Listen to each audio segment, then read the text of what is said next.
Well, thank you, everyone. I'd like to welcome you to our webinar today. This is now Lung Cancer Awareness Month, and we are delighted. I'll be speaking on behalf of Global Resource for Advancing Cancer Education, as well as Longevity Foundation, who we've partnered with to do our webinar program today on a very timely topic that has historically not received as much attention as it deserves, considering that it is the second most common form of lung cancer and accounts for about a quarter of the cancer we see in the United States, and that is squamous lung cancer. It's also had a relative shortage of treatment options, but as Dr. Spiegel will be speaking to, that is changing, and we are picking up momentum in this. I am delighted that Dr. Spiegel is going to be our presenter today. I've known him for more than a decade and consider him both a colleague and a friend in the field who has done remarkable work in running a busy private practice at the Sarah Cannon Research Institute, Sarah Cannon Cancer Center in Nashville, but also leading some of the most interesting and important clinical research in the field that has included some of the largest global trials. So he'll be talking about that. And with that, we'll introduce Dr. Spiegel, who is the program director in lung cancer research, a medical oncologist with a particular focus and expertise in lung cancer, who runs the clinical research enterprise at Sarah Cannon Research Institute in Nashville. And that is a far-flung research organization that is doing work regionally and coordinating work nationally. So with that, let me again thank Dr. Spiegel and Longevity Foundation for working with Grace to make this happen. And Dr. Spiegel, here you go.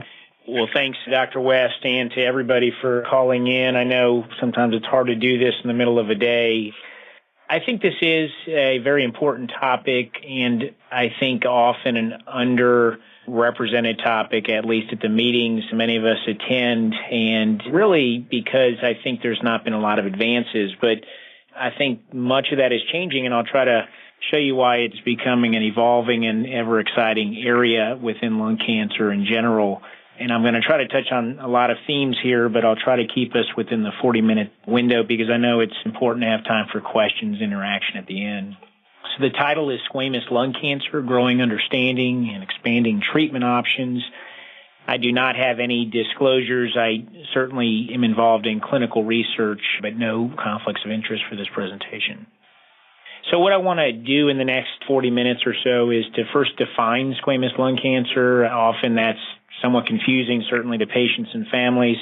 Not everybody seems to really understand what that is and how that's different from other lung cancers that we encounter. So a bit about diagnosis, presentation, symptoms, and signs that patients may have. And then part of what we call the workup or the evaluation of patients when they come to the clinic or are diagnosed. I want to spend a little time talking about advances in genomics. This is really a very exciting area in all of medical oncology, but especially, I think, in lung cancer. I think some of the most exciting advances that make the news, it seems, every other month have been occurring in lung cancer, and there's been a lot of exciting work in squamous lung cancer. And then, of course, getting into treatment, how we help patients with squamous lung cancer, what is considered standard not only in the U.S. but in the world, and what really shouldn't be used in squamous lung cancer. We know a lot about what therapy should not be used. And then what's on the horizon, what's here now as part of clinical trials, what's really around the corner in terms of new standards of care potentially. So a word about just the definition. What is squamous lung cancer? We generally think of lung cancer as not one single entity, and this slide tries to clarify that issue that there are different kinds of lung cancers. But as we get into the section on genes and genomic testing, we'll also discuss the fact that there are subsets of these larger categories. So one understands the term lung cancer, but it's important to describe what's called histology or makeup of that lung cancer. And really this gets down to the basic interpretation by the pathologist looking through the microscope. What do the cells look like? And generally speaking, we think of lung cancer as three entities. So small cell lung cancer, that's second on this list.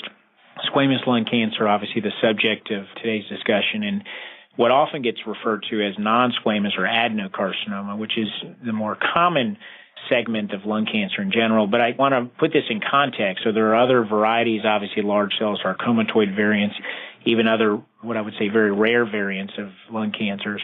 Squamous lung cancer gets a little bit more complicated because sometimes there are variants within that, as you see at the top there, these papillary clear cell, even basaloid squamous cancers. I think just in general, it's important to know that three main types, really: small cell, adenocarcinoma, and then squamous lung cancer. That's probably the easier way to think about the different main types of lung cancer. And when we look at this in another perspective in terms of what the makeup is, this is actually a pie chart of what I just showed you kind of from a 40,000-foot view. If we look at the number of lung cancers, certainly in the U.S., but these are from data from around the world, and we look at how many patients out of, say, 100 would have a certain type of lung cancer, this is a fair breakdown. So we can see that squamous lung cancer represents about a quarter of the pie. The orange wedge of the pie here, the adenocarcinoma, is the majority of lung cancer subtypes we see. It's important to mention, though, this orange segment of the pie here really depends on what part of the world, certainly what part of the U.S. that you're in. So, for example, I work in the southeastern portion of the United States where smoking rates, unfortunately, remain very high. And so cancers very strongly associated with smoking, squamous being one of them, small cell being another, we tend to see a lot of squamous lung cancers, whereas other physicians, I know Dr. West and I have talked about this, certainly in other regions such as Seattle, there may not be as high rates of smoking, and so squamous small cell lung cancers are seen, but perhaps not as frequently. So this general rule of about a quarter of patients really depends on what region of the country. I have many colleagues who say they see it maybe in 10% of their patients, and then others in my region, it's more of a quarter of our patients. This is just what the pathologist sees. It really can be straightforward. A lot gets made about how do you know, can you really tell? And most, I would say the majority of pathologists at academic and most community sites really should be able to do this. This is just an example of what would be on, for example, a board question for medical students or oncology fellows, this fact that there are distinct features, in this case keratinization, which is kind of layering of these cancer cells. This is pretty classic, and I show you this slide just to point out that general histology or simple evaluation of the specimen should be able to categorize these cancers easily. It can get a little complicated in terms of some samples that patients present with, and I'll get into that in a moment. Generally speaking, squamous lung cancers tend to be tumors that are slower growing cancers. Now, that's not to say they're not as serious or as dangerous, but these tend to be cancers that can be present for some time before they come to the attention of patients or physicians or family members. We generally think of these as being centrally located tumors. So what that means is if you think about your windpipe and how it goes down the center part of your chest and splits into both lungs, we think of the center part of the chest as being where that windpipe splits just to the right or left of that. When we talk about the outer portions of the lung or the periphery of the lung, we're talking about further away from that midline or further away from that windpipe. So centrally located tumors, squamous lung cancers, often tend to be ones that are associated closer in, and so that can result in certain symptoms. It can result in coughing, sometimes chest pain, shortness of breath, and sometimes even the production of blood with coughing, something that's termed hemoptysis. There have been some data recently that have suggested that some squamous lung cancers are evolving and that we can certainly see peripheral-based squamous lung cancers. And I just think that's important to recognize that just because you look at a scan or chest x-ray, you can't really know what kind of lung cancer somebody has. You can guess, but ultimately it's going to require a biopsy. These tumors can be what are called cavitated tumors, where they're kind of sunken in, have a cave-like appearance to them. That sometimes is a clue radiographically. And again, I talked about the symptoms here, being chest pain, coughing, shortness of breath.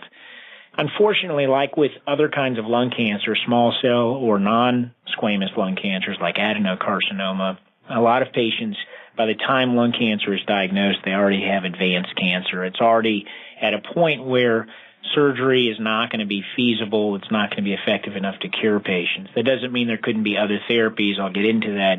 But unfortunately, by the time patients have their diagnosis made and cancer is worked up and evaluated, it's largely going to be one that's already spread to a point that it's not going to be resectable. I talked a bit about smoking. Smoking is the strongest risk factor for lung cancer in general, but certainly for squamous lung cancers, it's directly correlated. And as soon as I tell you that, I'll tell you 2 weeks ago I met a patient who's never smoked in his life and has, without question, squamous lung cancer. So certainly squamous lung cancers can occur in never or distant smokers, but this tends to be cancer we strongly associate with smoking. And this is just a plain film or X-ray that just tries to show this point that these tumors tend to present as very large tumors, ones that have been growing for some time. And in this case, this is meant to show you a centrally located tumor. I know it's near the edge of the lung there on the right, but this is a tumor that's associated with the airway that's splitting on the left there. That's a left airway at your right looking at it that goes right into the tumor. So this would be considered a centrally located mass. We kind of use this term as providers, the workup. It's just another way of saying how do you evaluate the patient who has a new diagnosis. I guess the first thing, and this comes up not infrequently with my colleagues and not only in my practice but around the country, how do you know your patient has lung cancer? How do you know they have squamous lung cancer? And it's important to just be sure. So it wasn't that long ago that our pathology colleagues were kind of used to saying, David, this is a lung cancer, you're good to go, run with that information. But now we've asked them to be more specific, and I need to know if this is a squamous lung cancer, a small cell or non-squamous lung cancer, adenocarcinoma, because our treatment options really depend on that information. And as I was showing you a few slides ago, it is easy to sort out, but occasionally you'll find situations where your pathologist cannot get closer. He or she will say, David, we have limited material here, and I just can't tell you more than it's cancer. I think it's lung cancer, but I can't really help you from there. And in that case, usually we'll certainly have another conversation with our pathologist to try to push them to say, okay, what do you think it is? What's your best guess? Because there are other stains, what are called immunohistochemistry or IHC tests or stains that can be done in the slides to try to get you closer. And I will point out that there are additional companies now who offer actual testing that can get at this issue in a little bit more of an accurate way. It requires a little bit more time delay in sending out the specimen, and I frankly rarely do that, but I have done it in the past where my pathologist has been unable to give me more information. And then finally, if you're really at a dead end, we just proceed with an additional biopsy. And in fact, as I talk to you now, a patient this morning is undergoing what's called wedge biopsy because we can't get information any other way. So I'm actually asking a surgeon to go in and take a small piece of the lung out so we can be sure about what we're dealing with. And of course, having more tissue is not limited to just figuring out squamous or non-squamous. It's really important now because of the extra tests we want to run.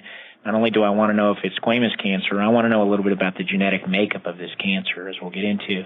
And then things I think that are pretty straightforward for a lot of providers and patients and families is the other tests we do, so other scans, namely a PET scan to make sure that we know where cancer is in the body. That's considered standard now as part of the initial evaluation. And then something that I think everyone really recognizes, but I can't say enough about it, and that is imaging the brain. So for patients who have advanced or stage 4 disease, cancer that's really unresectable, which would be stage 3 disease as well, imaging the brain is really vital because, unfortunately, sometimes you can be surprised with cancer that has already spread to the brain, even though you may think it's limited in the rest of the body. And knowing about that sooner can afford you, I think, more options to help your patient. So imaging the brain, I think, is an important first step in meeting somebody who has a new diagnosis of lung cancer, not only just squamous lung cancer. Thanks for listening. If you like and learn from our GraceCast, you can subscribe on iTunes by just searching for the term Cancer Grace, find podcasts in the subject you want, pick a format of audio or video, and then just click subscribe. It's that easy. And for those of you who don't want to miss any of our programs, there's even a feed for all subjects. You can also find us on YouTube at Grace for Cancer Info, and that's the number 4 in one word, Grace for Cancer Info. Finally, if you haven't been there yet, please check out our Grace website at www.cancergrace.org. And don't forget that donate button in the upper right. Our content, which helps tens of thousands of cancer patients around the world every month, is made possible by your support.